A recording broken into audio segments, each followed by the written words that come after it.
सा श्रद्धया भगवद्धर्मचर्यया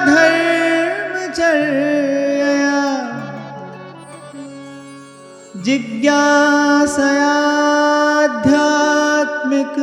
योगनिष्ठया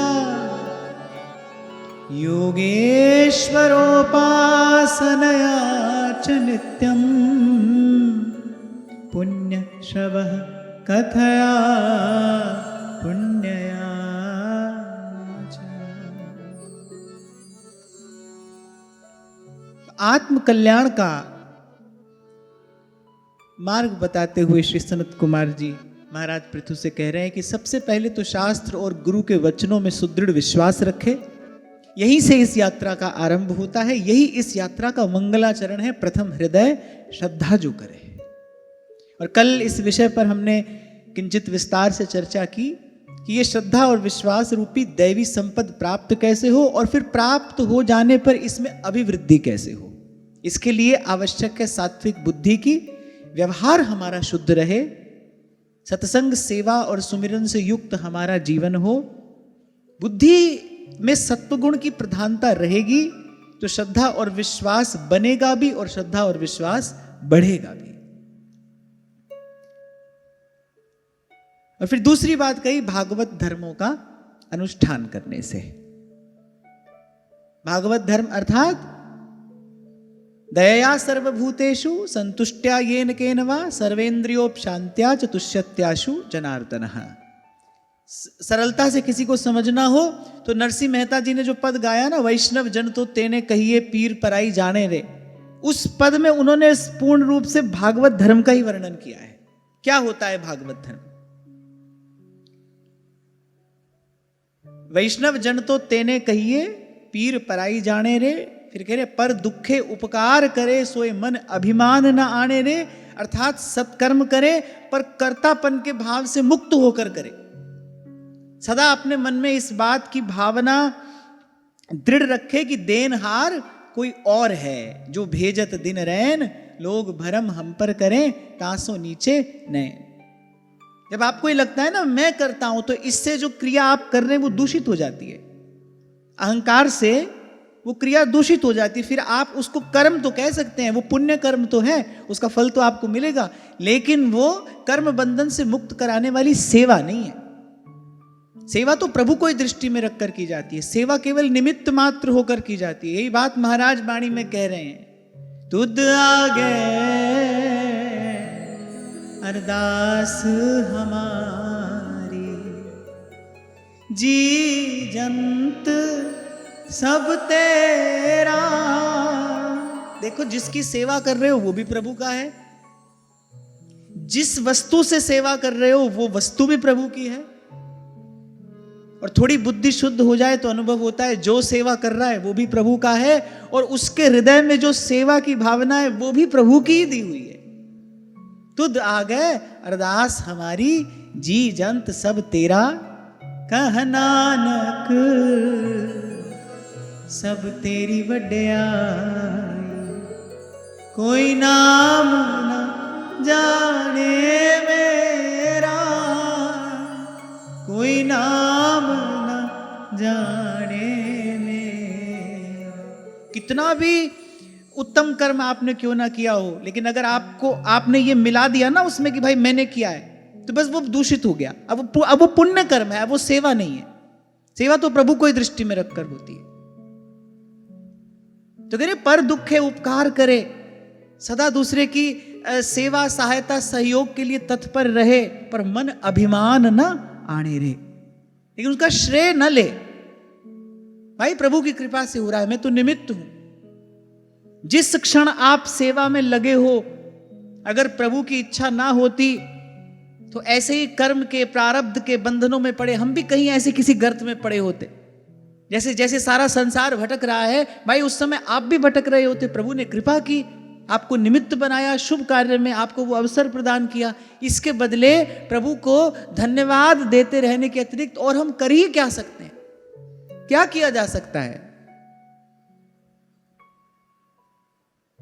इसलिए महापुरुष कहते हैं भाई सेवा मस्तक झुका कर की जाती है, मस्तक उठाकर नहीं।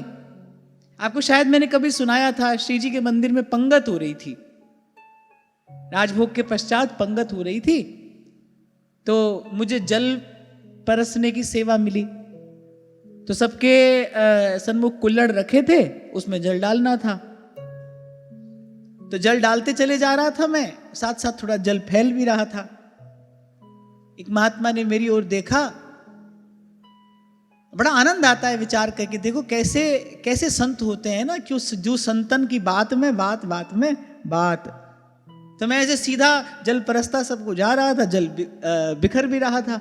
उन महात्मा ने मेरी ओर देखा और बड़ी गंभीर दृष्टि से देखा और कहा, बेटा थोड़ा झुक के डालेगा तो बिखरेगा नहीं।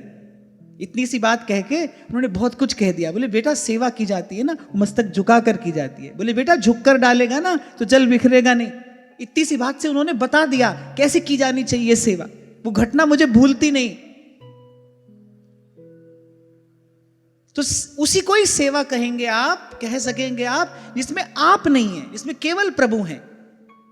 और थोड़ा विचार करोगे तो आप अनुभव कर लोगे, भाई जिसकी सेवा कर रहे हो ना वो भी प्रभु ही है, वो भी प्रभु का ही है। जिससे सेवा कर रहे हो वो वस्तु भी प्रभु की दी है, और जो हृदय में सेवा का भाव है भाई वो भी प्रभु का ही दिया हुआ है। इसीलिए महाराज ने कहा, तुद आगे अरदास हमारी, जी जंत सब तेरा, कहे नानक सब तेरी वड्याई, कोई नाम न जाने मेरा।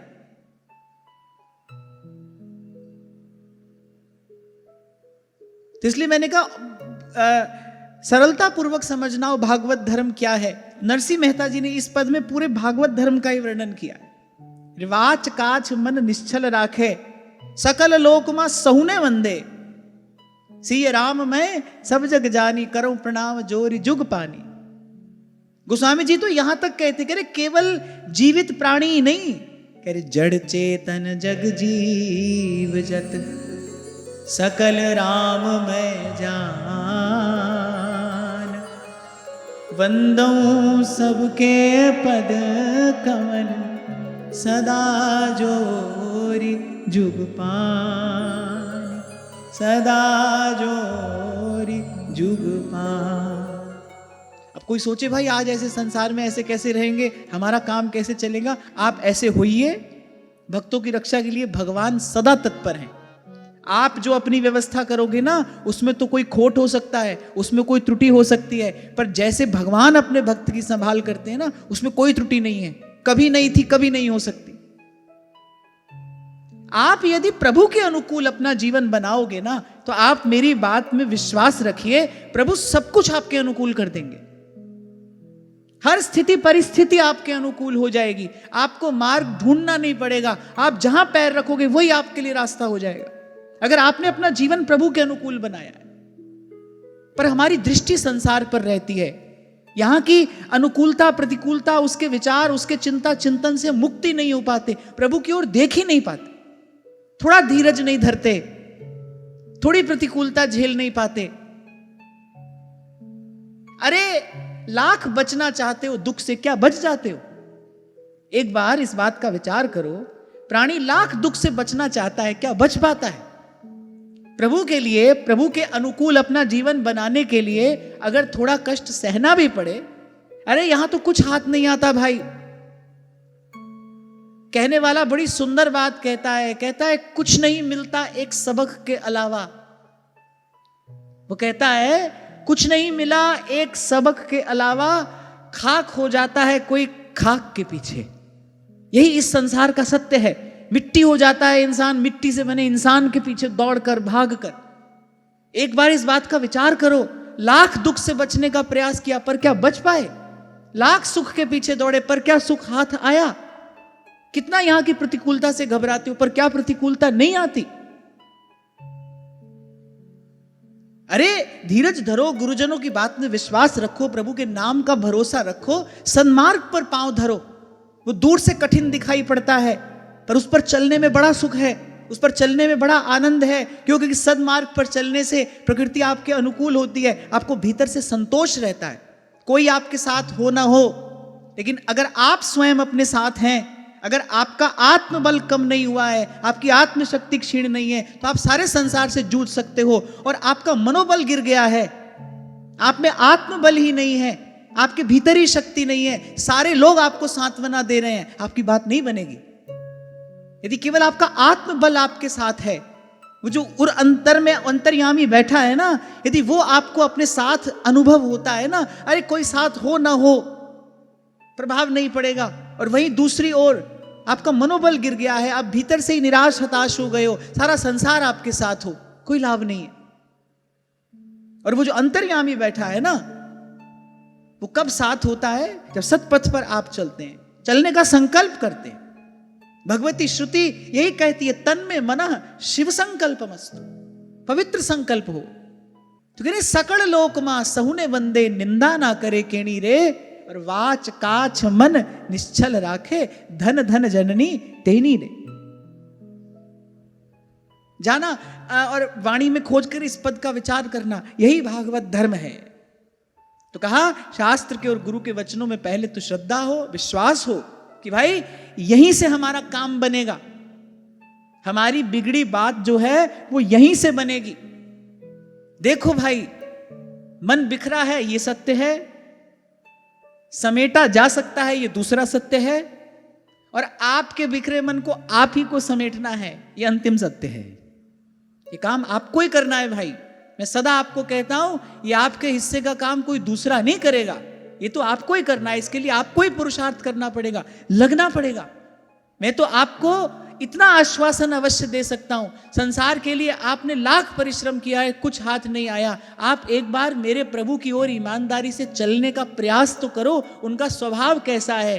कह रहे राई के सम भजन को मानत मेरू समान। कोई थोड़ा सा उनका भजन कर ले तो प्रभु बहुत करके मानते हैं। कह रहे करो सदा तिनकी रखवारी। श्रीमद् वाल्मीकि रामायण में भगवान का श्रीमुख वाक्य है, वचन है। सकृदेव प्रपन्नाय तवास्मीति च याचते, अभयम सर्वभूतेभ्यो ददाम्येतद् व्रतम मम। यहां भगवान ने कोई बहुत बड़ी शर्त नहीं लगाई है। भगवान कह रहे सकृदेव प्रपन्नाय, एक ही बार कोई हमारी शरण में आ जाए, एक बार, और हमारी शरण में आकर बस दीनता पूर्वक ये कह दे प्रभु मैं आपका हूं, बस तवास्मीति च याचते, अभयम सर्वभूतेभ्यो ददाम्येतद् व्रतम मम। इसका अर्थ यह है कि हमने आज तक कभी एक बार भी भगवान की शरणागति ग्रहण नहीं की। अगर की होती तो जीवन में न भय होता, न चिंता, और न ही किसी प्रकार का कोई क्लेश रहता। क्योंकि ये तो संतों का अनुभव है। तेरे सेवक को पौकिछ नाही, जमुनाया वैने। बड़ा आश्चर्य है, चारों ओर व्यक्ति दुर्घटना घटती देखता है, लेकिन उसको लगता है भाई मेरे साथ ऐसा कभी नहीं होगा। लाख लाख जिनके सुरक्षा इंतजाम हुआ करते थे, क्या उनकी मृत्यु नहीं हुई? जीव का सदा संगी और सदा सहायक कौन है और कौन हो सकता है? दत्तिवाव न लगई पार ब्रह्म सरनाई, चौगिर्द हमारे राम का दुख लगे ना पाई। महाराज तो कहते औखी घड़ी न वेखण दई, कह रहे अपना बिरद संभाले और हाथ दे राखे अपने को, सांस सांस प्रतिपाले। कह रहे श्वास श्वास में प्रभु उसका प्रतिपालन करते हैं, उसकी संभाल करते हैं, उसकी रक्षा करते हैं। और भागवत धर्म का अनुष्ठान क्यों करना है?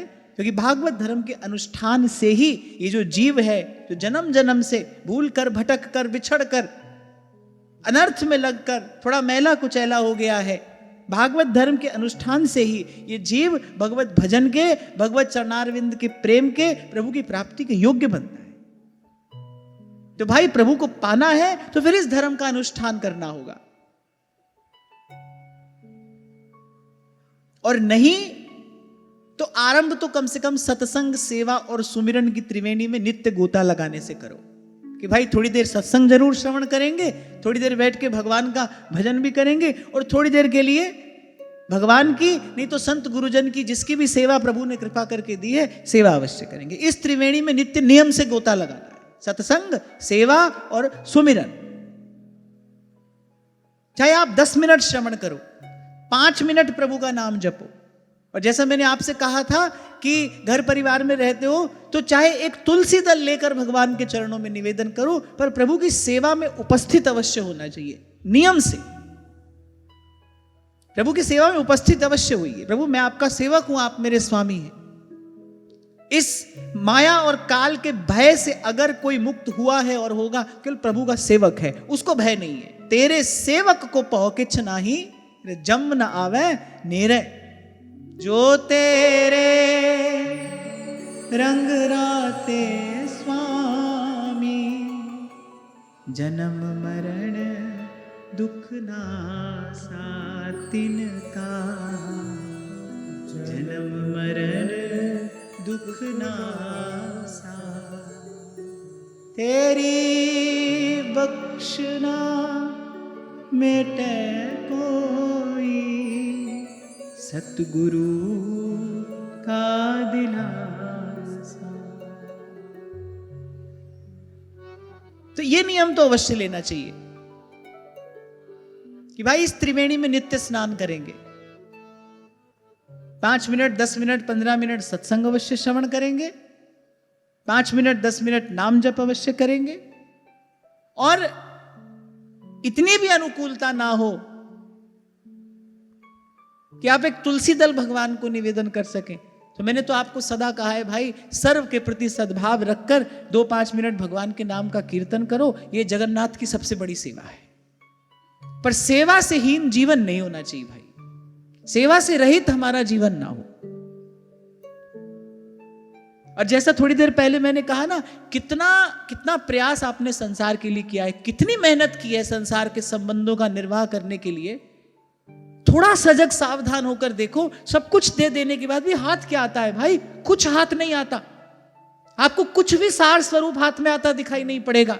पर यह भगवान की माया है, उसके जीव के साथ रोज ये दुर्घटना घटती है, पर वो ना इस ठोकर से सीखता है और ना संभलता है, पुनः पुनः पुनः पुनः बस उसी में लिप्त रहता है। एक बात गांठ बांध कर रख लेना भाई, कोई आपके कारण आपसे नहीं जुड़ा है, वो अपने सुख के कारण लगा है। जिस दिन उसके सुख में बाधा उपस्थित होगी, उस दिन ना वो स्नेह रहेगा, ना वो सद्भाव रहेगा, कुछ नहीं रहेगा। अब बात यह है कि आप इन सब घटने वाली घटनाओं से सीखते कब हो और कितना सीखते हो, कब सीखते हो और कितना सीखते हो। अरे भगवान ने तो ये सब प्रतिकूलता की रचना ही इसलिए की है ताकि जीव इसमें लग ना जाए, लिप्त ना हो जाए। भगवान ने तो अपनी ओर से जीव पर खूब कृपा की, जो ऐसा बनाया संसार। यहां पर कोई सार वस्तु भगवान ने बनाई नहीं, बन जाती तो जीव कभी उसको छोड़ता ही नहीं। भगवान ने तो बड़ी कृपा की जो ऐसी रचना रची कि भाई कभी ना कभी तो इन ठोकरों से थक कर हार कर मेरा जीव मेरे पास में आएगा ना, मेरी शरण में आएगा। भगवान ने तो ऐसी व्यवस्था की। हाँ, पर भाई जब जीवन में सत्संग नहीं होता तब विवेक नहीं होता, और विवेक के अभाव में भला बुरा समझ नहीं आता भाई, हित अहित का ज्ञान नहीं होता। और भागवत धर्म के अनुष्ठान के बाद कहते हैं कि ज्ञान योग की निष्ठा से, अब इस बात को थोड़ा ध्यान से समझना, हमारे मन में सबसे पहले तो ये समझ होनी चाहिए कि भाई ये जो उर अंतर का मैल है ना, ये जिसके कारण मन में इतनी अशांति है, इतना कष्ट क्लेश है, इतना संताप है, इस सब का कारण क्या है? इस सब का कारण अज्ञान है। सबसे पहले तो इतनी बात समझनी आवश्यक है भाई, ये अज्ञान दूर होगा कैसे? जे सौ चंदा उगवे सूरज चढ़े हजार, जे सौ चंदा उगवे सूरज चढ़े हजार, एते चानण होया गुरु बिन घोर अंधार, सतनाम सतनाम सतनाम सतनाम। गुरु बिन घोर अंधार, ये तो गुरु के मुख से जो ज्ञान गंगा निस्सृत होती है ना, उसी में गोता लगाऊंगा तो ये मेरे मन का मैल छूटेगा। क्या हित कीजिए साधु संगति सो, जावे कलमश जी को। यहां कहने का तात्पर्य क्या है कि वो जो ज्ञान है उसको ग्रहण करने के लिए हमारे भीतर उत्सुकता हो, लालसा हो, उसके प्रति हमारी महत्व बुद्धि हो।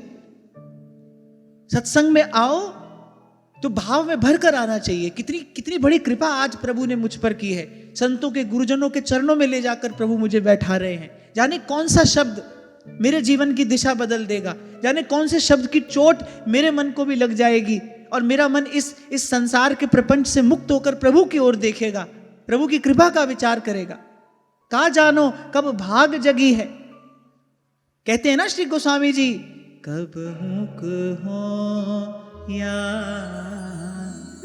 रहनी रहूं। श्री रघुनाथ कृपाल कृपाते फिर संत स्वभाव गहूंगो। भाव में भरकर आना चाहिए, प्रसन्न मन लेकर आओ जब सत्संग में आ रहे हो तो, क्योंकि भाई हमको परम प्रसाद मिलने वाला है। गुरुजनों के मुख से प्रवाहित होने वाली इस ज्ञान गंगा में गोता लगाने का हमको अवसर मिल रहा है। ये भाव शिथिल ना पड़ने पाए, ये भाव कम ना होने पाए। जो यहां श्रवण करने आ रहे हो, जो प्रसाद यहां पाने आ रहे हो, उसके प्रति हमारी ऐसी श्रद्धा हो, ऐसी निष्ठा हो, क्योंकि श्रद्धावान लभते फलम। अभी 2 दिन पहले हम चर्चा कर रहे थे, किसको दुर्लभ कहा गया है। कह रहे गिरिजा संत समागम सम न लाभ कछुआन। बाकी सब सुलभ है, अगर कुछ दुर्लभ है तो फिर किसी भगवत प्राप्त महापुरुष का संग दुर्लभ है। उसके मुख से भगवत कथा का, भगवत गुणानुवाद का श्रवण दुर्लभ है।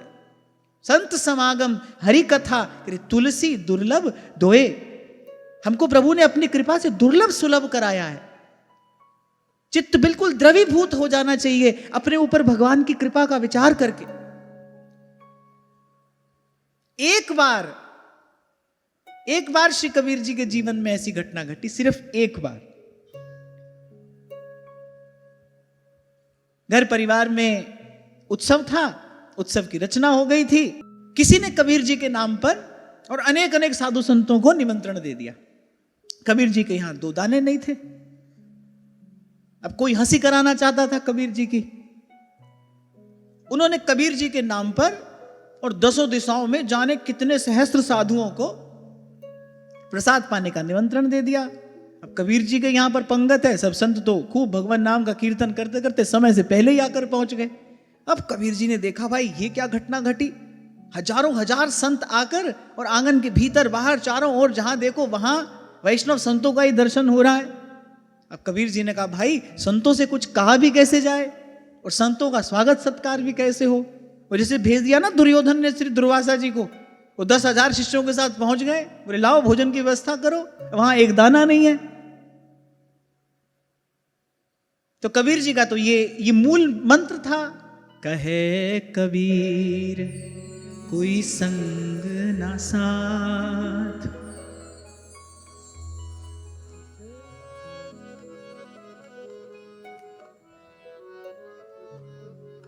कहे कबीर कोई संग न साथ,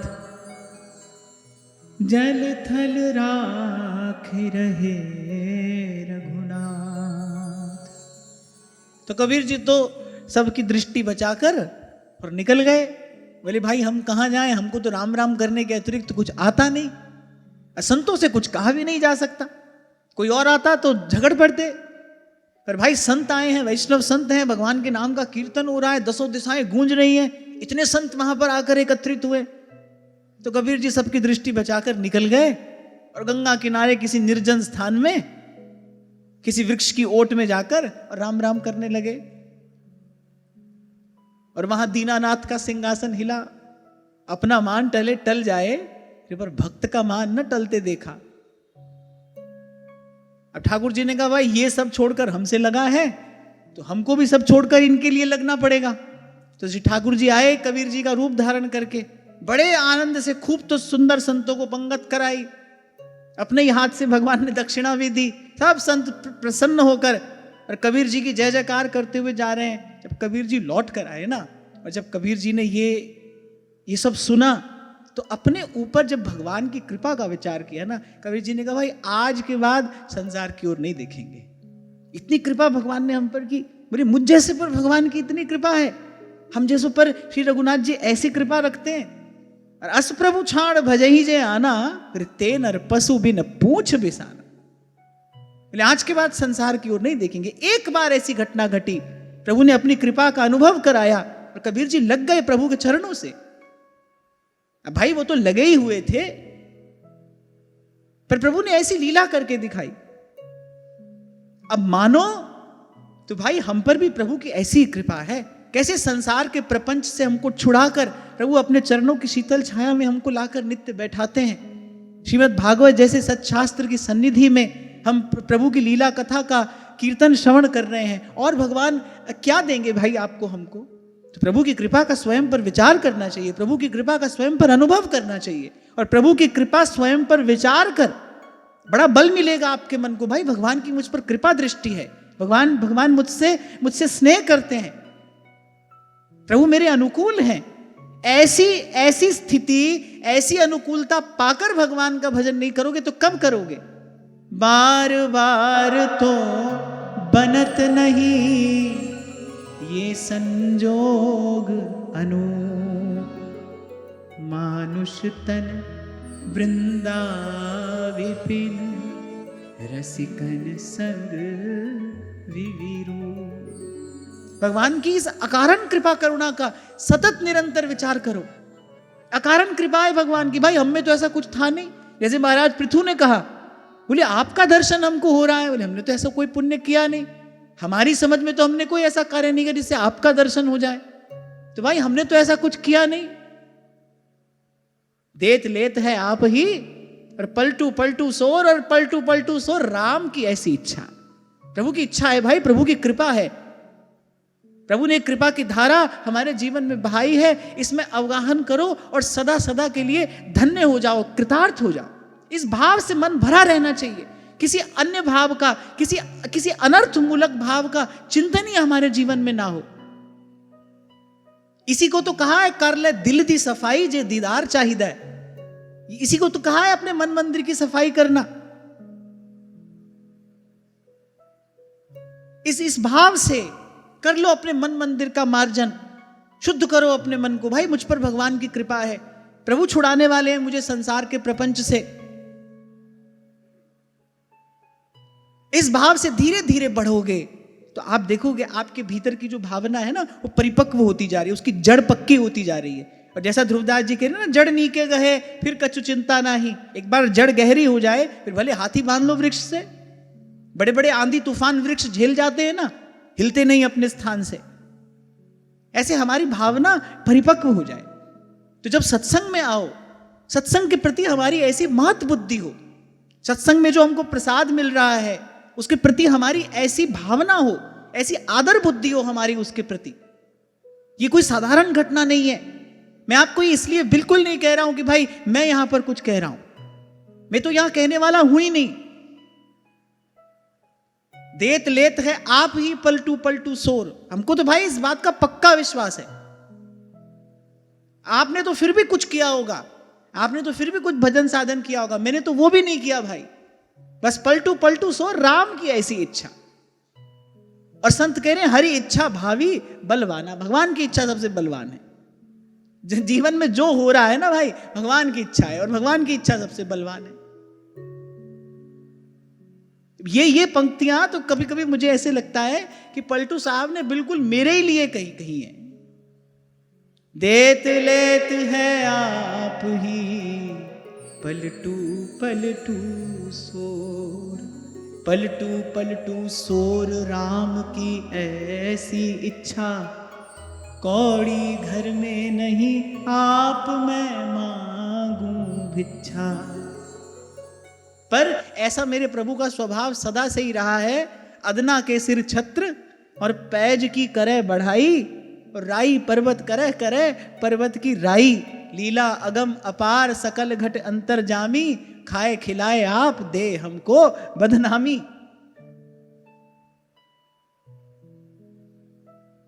कुछ सत्संग की कृपा से इन संतों की कृपा से, गुरुजनों की कृपा से, जो प्रभु के स्वभाव से परिचय प्राप्त हुआ, सोई आपको कहकर गाकर सुना रहा हूं और सुनाता हूं। और सब बात समेट कर यही कहूंगा, तेरे कवन कवन गुण कह कह गावा, तू साहेब गुणी निधाना, तुम्हारी महिमा बरन न साकूं, तू ठाकुर ऊंच भगवान, हम मैले तुम उजल करते, हम मैले तुम उजल करते, हम निर्गुण तू दाता, हम निर्गुण तू दाता, हम मूर्ख तुम चतुर सयाने, हम मूर्ख तुम चतुर सयाने, सर्व कला का ज्ञाता, माधो माधो माधो माधो माधो, हम ऐसे तू ऐसा, माधो हम ऐसे तू ऐसा, माधो हम ऐसे तू ऐसा, माधो हम ऐसे तू ऐसा। तो ये जो कहा ना ज्ञान योग की निष्ठा से, अर्थात इस बात की समझ आ जाए हमको, भाई ये जो हमारा सदा सदा का दुख है ना, ये केवल गुरु के ज्ञान से ही कटेगा, उसी से मिटेगा। कोई और साधन, कोई और परिश्रम करने की आवश्यकता नहीं है। एक है सत्संग प्राप्त होना, जैसे नारद जी कहते हैं भक्ति सूत्र में, महत् संगस्तु दुर्लभ हो। पहले तो कहा दुर्लभ है, फिर दूसरी बात क्या कह रहे हैं, अरे अगम्यो, कह रहे कभी कभी महापुरुष का संग मिल जाता है, लेकिन उसकी प्रतीति नहीं होती, उसकी महिमा का ज्ञान नहीं होता। यहां कहने का तात्पर्य यह है कि भाई सत्संग की महिमा की हमको प्रतीति हो, जो हम श्रवण कर रहे हैं उसमें हमारी निष्ठा हो, भाई इसी से हमारा कल्याण होगा। उसके प्रति हमारी महत् बुद्धि हो, उसके प्रति हमारी आदर बुद्धि हो। कभी कभी अन्य क्रियाएं हम छोड़ देते हैं।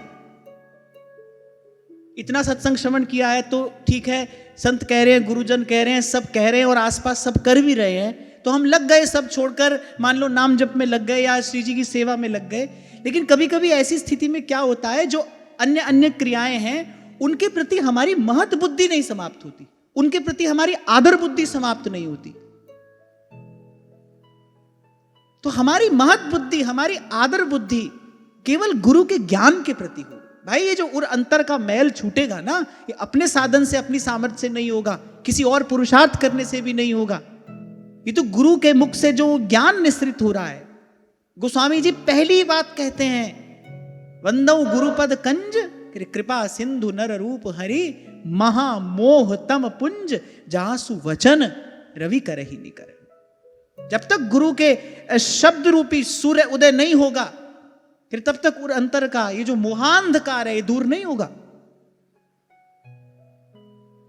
देखो भाई, मोहबद्ध जीव कितना भी बढ़िया कर्म क्यों ना करे, पर वो तो कीचड़ से कीचड़ धोना है, कर्म से कर्म का मैल नहीं छूटता भाई, तो कीचड़ से कीचड़ धोना है।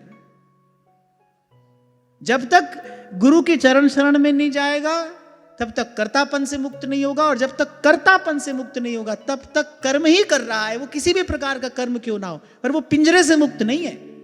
पिंजरा बदल जाएगा, कभी लोहे का पिंजरा हो जाएगा, कभी सोने का हो जाएगा, पर है पिंजरा ही, बंधन ज्यों का त्यों है।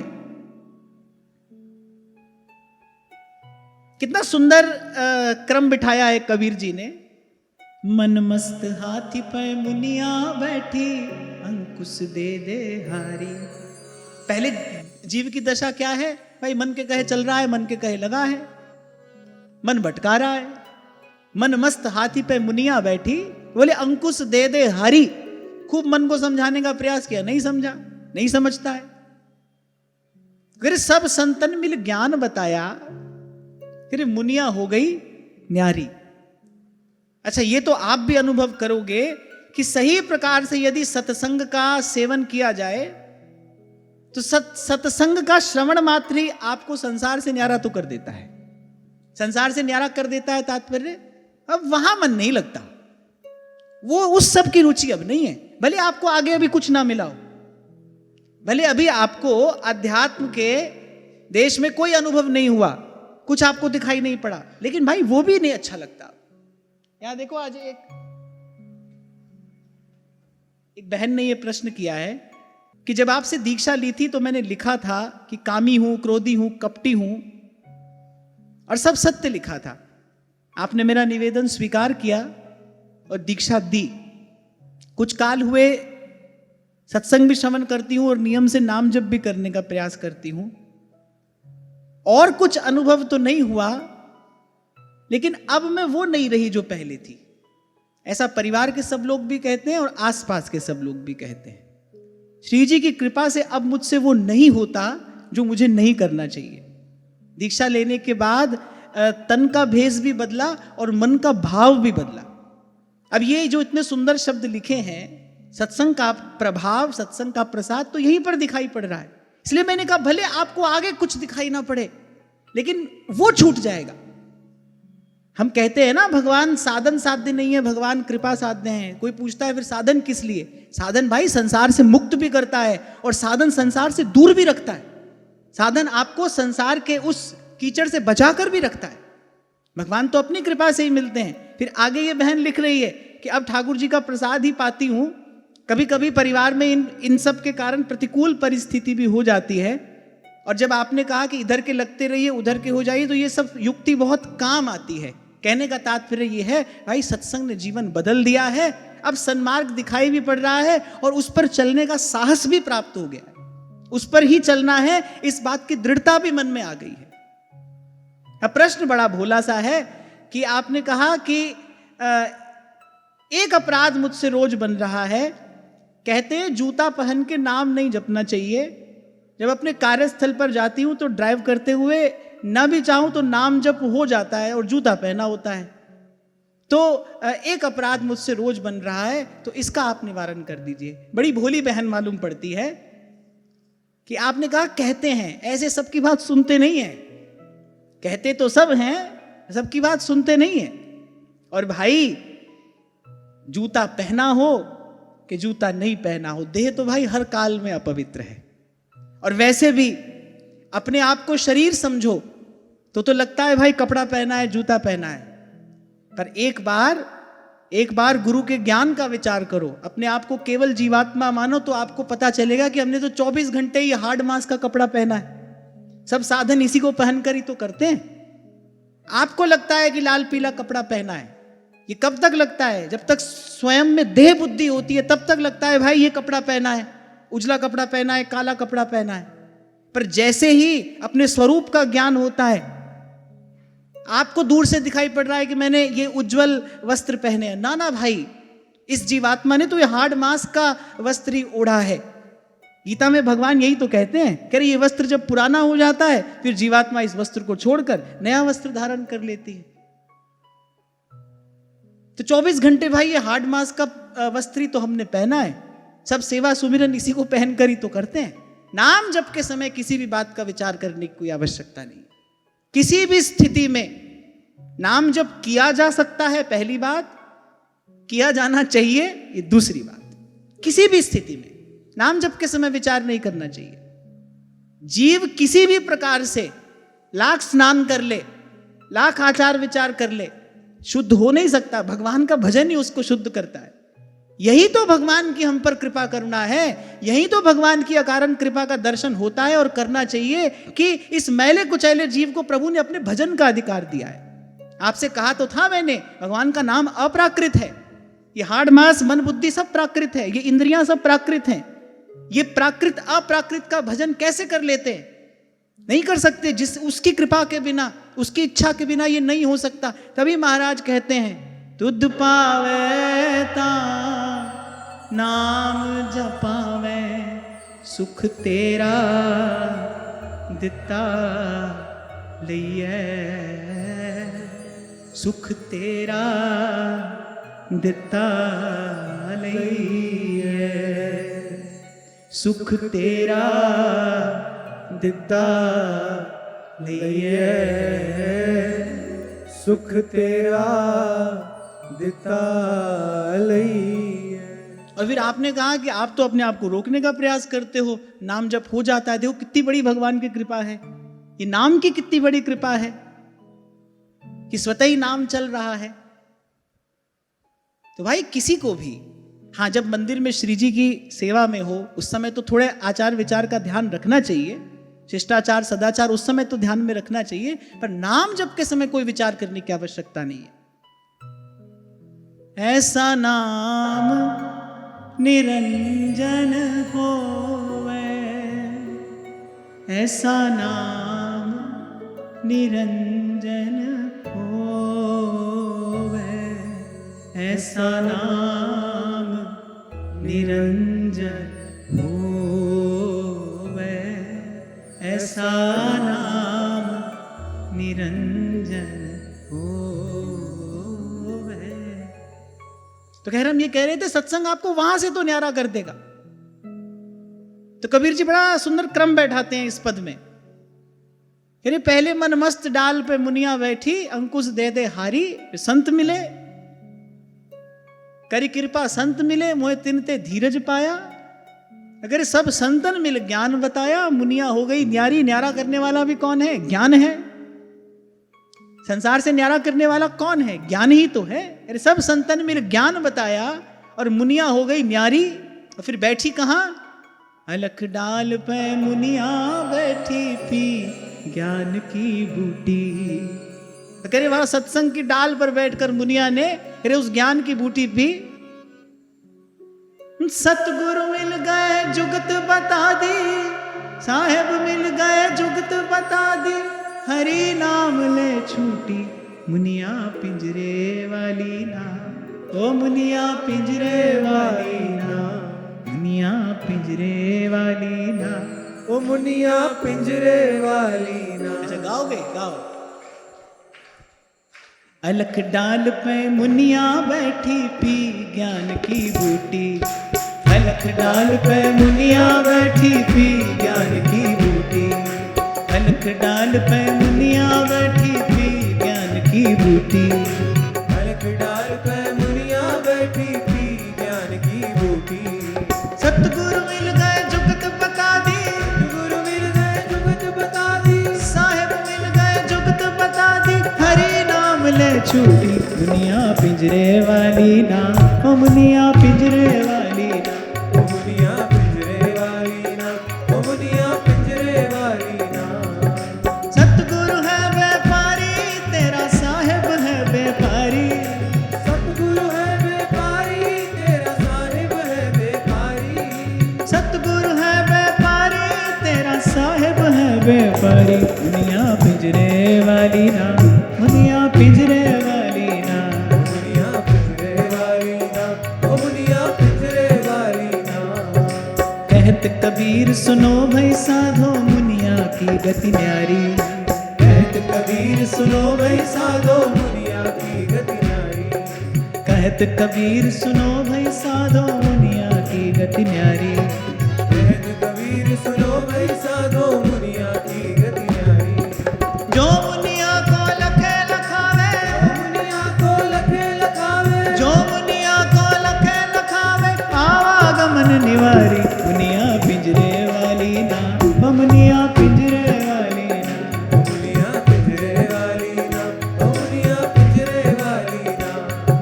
सतगुरु है व्यापारी तेरा साहेब है व्यापारी, सतगुरु है व्यापारी तेरा साहिब है व्यापारी, सतगुरु है व्यापारी तेरा साहेब है व्यापारी। दुनिया पिंजरे वाली ना, दुनिया पिंजरे वाली ना, दुनिया पिंजरे वाली ना, ओ मुनिया पिंजरे वाली ना। मुनिया पिंजरे वाली ना, मुनिया पिंजरे वाली ना। मुनिया पिंजरे वाली ना, मुनिया पिंजरे वाली। तो यहां से सनत कुमार जी कह रहे ज्ञान योग की निष्ठा से मैं ज्ञान प्राप्त करके ही इस संसार सिंधु से पार हो सकता हूं। ऐसा विचार, ऐसा भाव, ऐसी निष्ठा हमारे मन में हो। और ज्ञान भाई पुस्तक से मिलेगा नहीं, उसके लिए तो गुरु के चरणों का सेवन ही करना पड़ेगा। यहां कहने का तात्पर्य यह है कि भाई वेदों में, शास्त्रों में अनेक अनेक प्रकार की उपासनाएं, अनेक अनेक प्रकार की विधियां बताई हैं।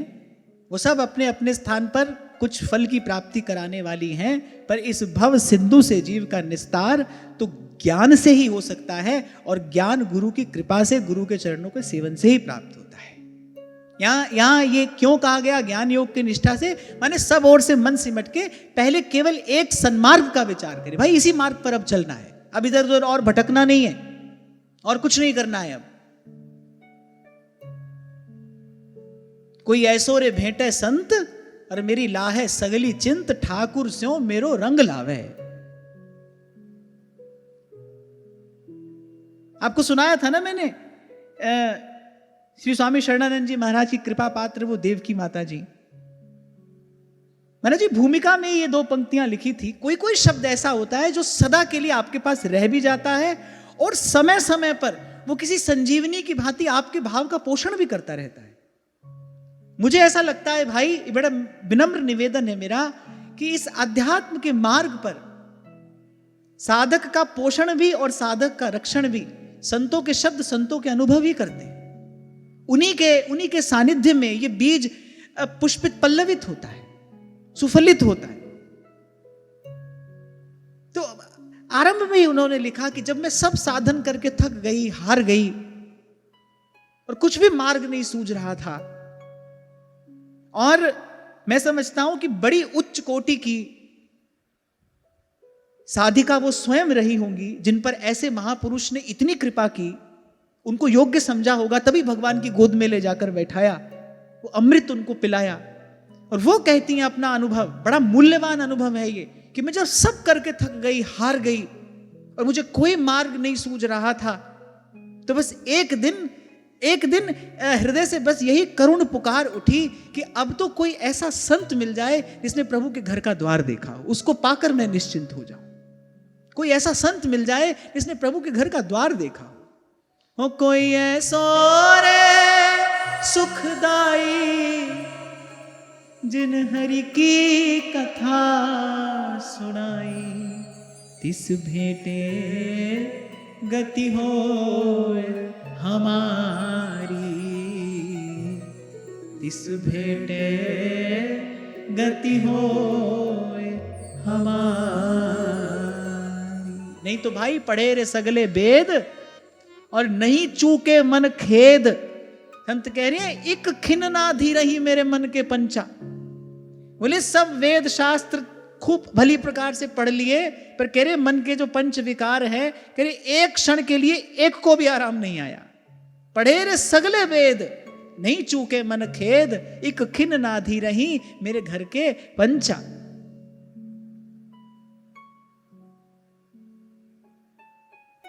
फिर कोई संत मिला, अमृत नाम हृदय महसिंचा,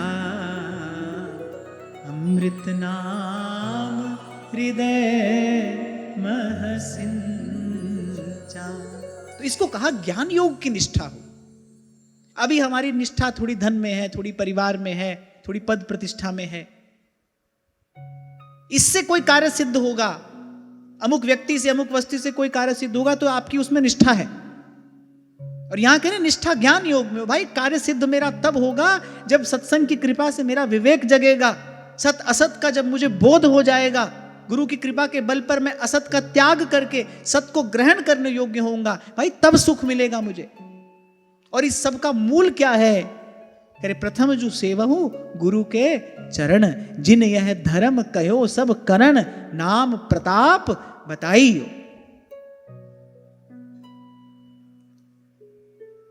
और फिर कह रहे हैं योगेश्वरोपासनया च नित्यं पुण्यश्रवः कथया पुण्यया च। तो बोले योगेश्वर श्री हरि की उपासना से। यहां स्पष्ट कहा गया है, अन्य देव देवी सकल करे चलत पुंजी सी खोई। बड़ी कठोर बात सेवक जी महाराज ने कही है, कह रहे चलत पुंजी सी खोई रोई झख द्यौस गमावत।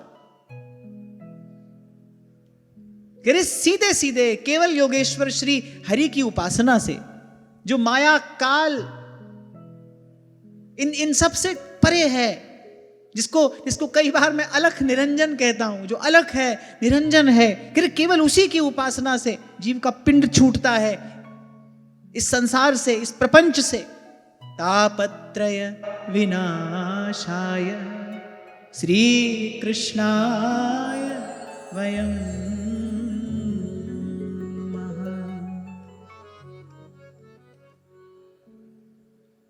प्राणिनां चेतहि मदमाया के अंध, कह नानक बिन हरि भजन, कह नानक बिन हरि भजन, परत ताहि जम फंद, परत ताहि जम फंद। थोड़ी हमारी अकल टिकाने आई है, कैसे पता चले? पहले तो ये सब छोड़कर सीधे सीधे भगवान में लगो, केवल भगवान में, मनसा वाचा कर्मणा भगवान में लगिए।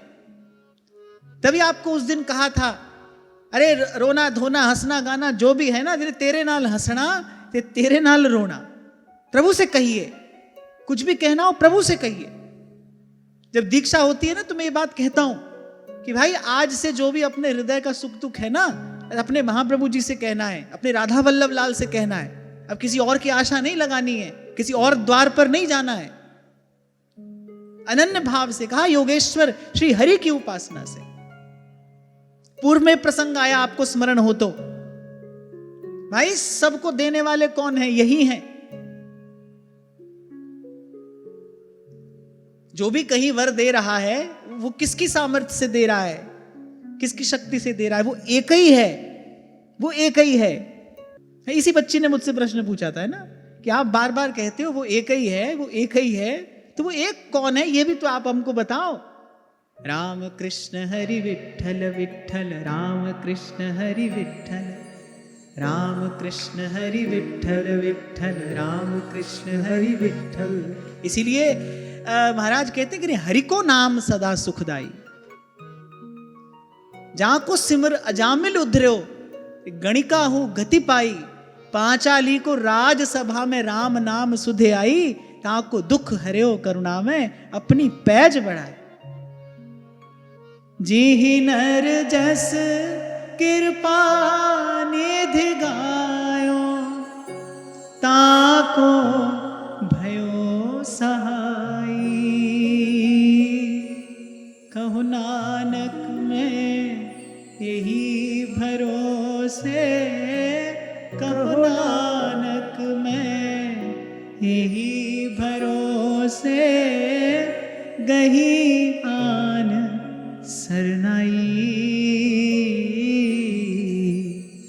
हर को नाम सदा सुखदाई, हरि को नाम सदा सुखदाई।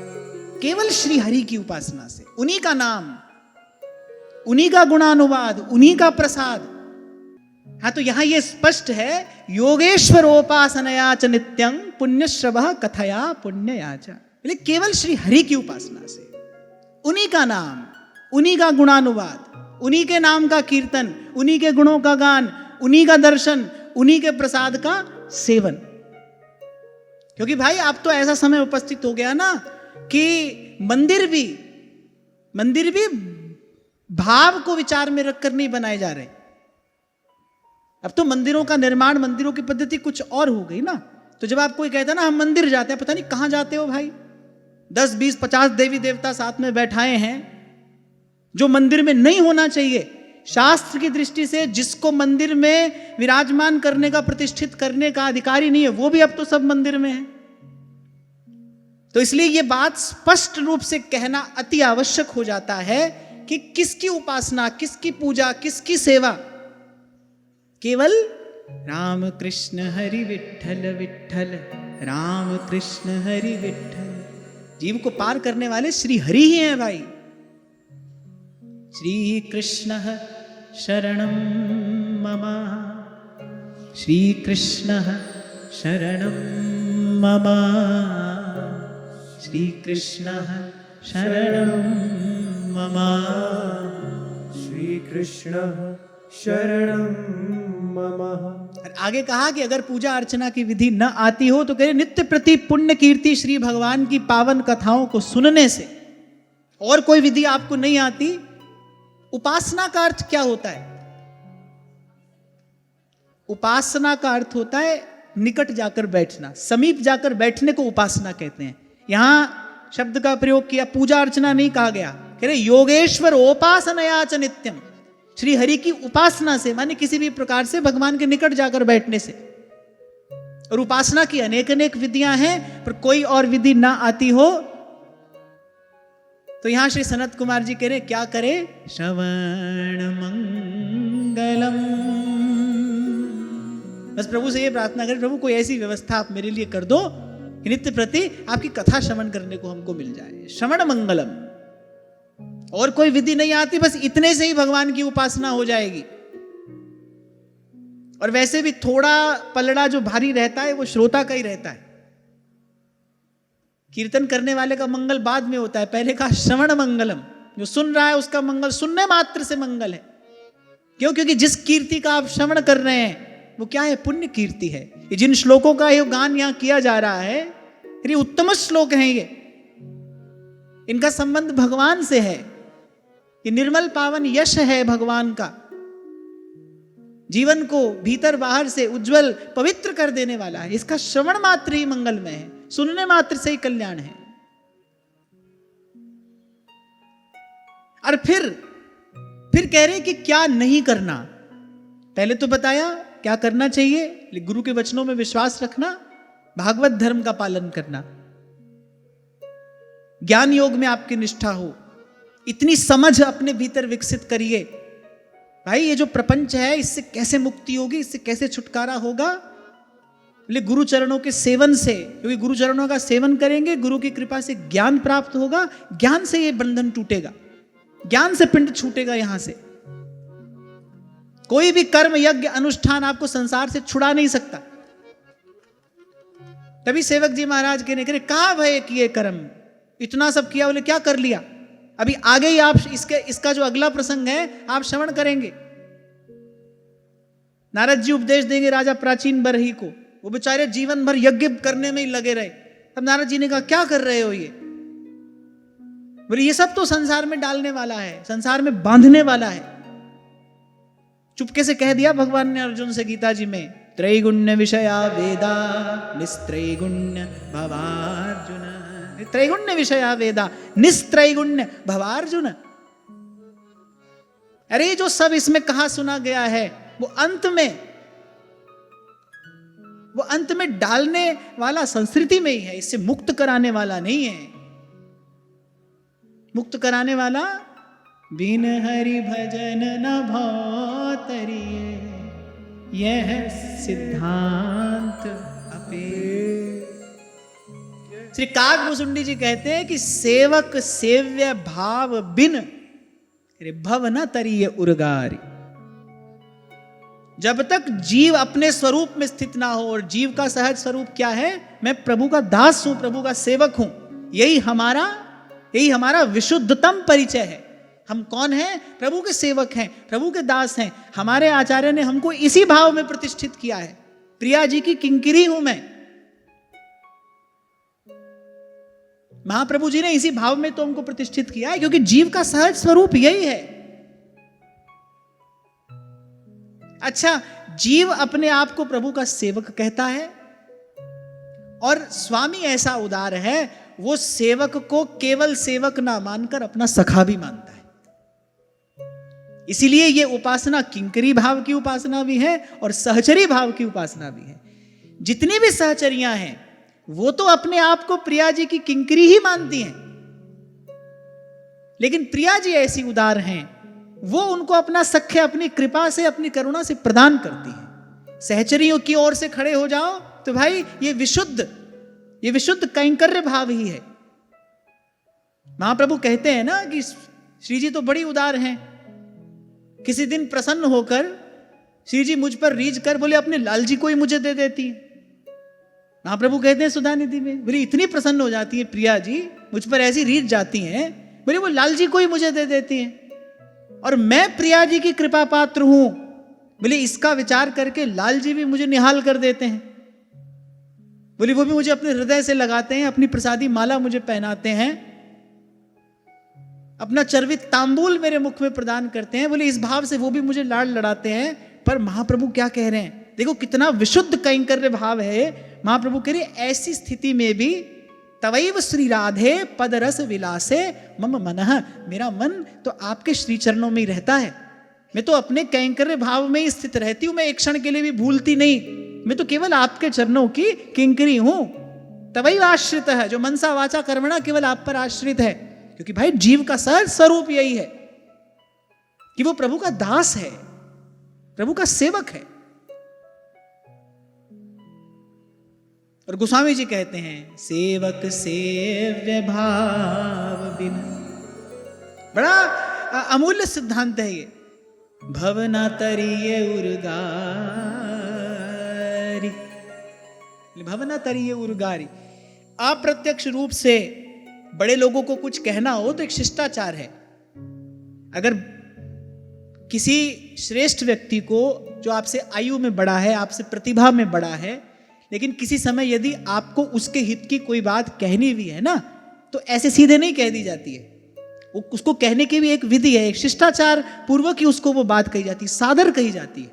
तो यहां श्री कागभुसुंडी जी गरुड़ जी के प्रति जो उनका आदर है उसका विचार करते हुए बड़ी विनम्रता पूर्वक कह रहे हैं। बोले सेवक सेव्य भाव बिन भवना तरिये उर्गार, क्यों कह रहे हैं?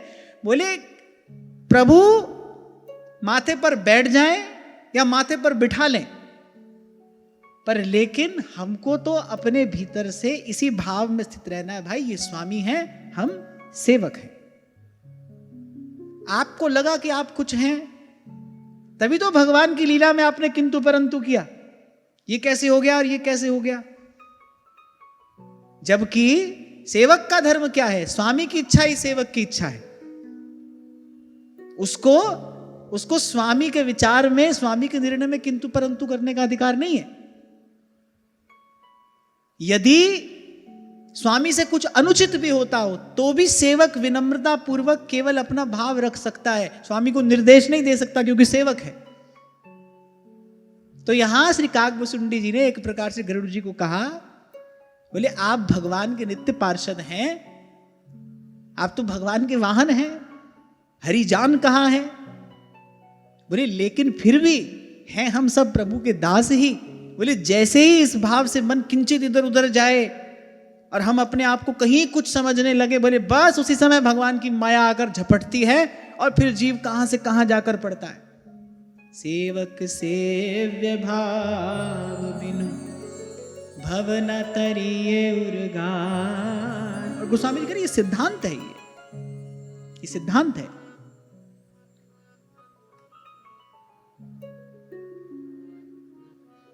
तो हमको तो अपने स्वरूप में स्थित होना है। जीव प्रभु का सेवक है, प्रभु का दास है।